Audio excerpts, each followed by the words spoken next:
All right, I guess if nobody else is going to tell you, I will. I have some bad news for you.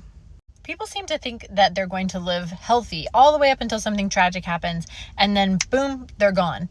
But for the vast majority of people, that's not going to be the case. Many of you are going to be sick for a long, long time. I get it if you don't want to live longer, but I bet most of us want to live better while we're here.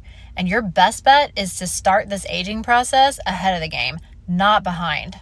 Now, a lot of people are going to tell me they can't afford to live healthy. I promise you, in this country, you can't afford to live sick.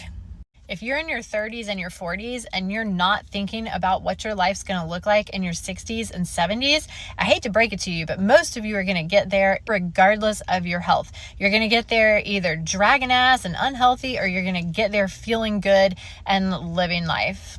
You know what I can promise you? It's not going to be a doctor that gets you there.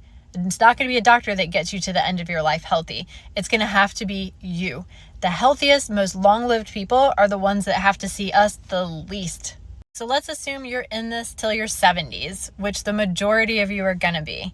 So how are you going to get there and feel better? How are you going to leave this world with all your original parts instead of with 5 stents, bilateral knee replacements, and a shoulder replacement because your knees didn't work anymore, and then a hip fracture at the end? How are you going to get there healthier? So I'm doubling down on this one. You've got to do some exercise that has impact and is weight bearing.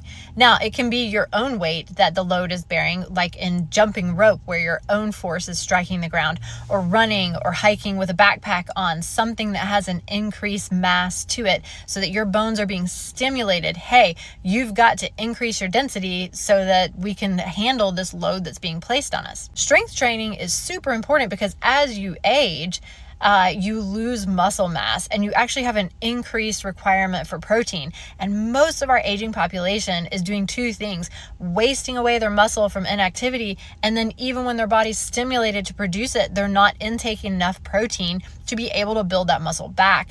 And so they get weaker and they feel worse, and they get weaker and then they feel worse. And it's just this cyclical event that leads to their ultimate demise. And I'm not talking about death here. I'm talking about feeling like crap for the last couple of years or the last decade, and not being able to do the things with your family that you wanted to do, and not being able to enjoy that retirement. That's what I don't want for you.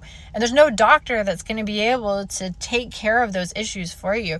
You've got to come up with an exercise routine that is something that you enjoy. I don't care if it's in a gym with weights, man. I love that, but you don't have to. If it's on a trail with a backpack, if it's on a horse, I love that too. Something that gets your heart rate going, something that really gives you an impact and stimulates that bone density, and something that gives you a purpose and something that you enjoy, that you are looking forward to. And that's why exercise is so important in aging, and aging well.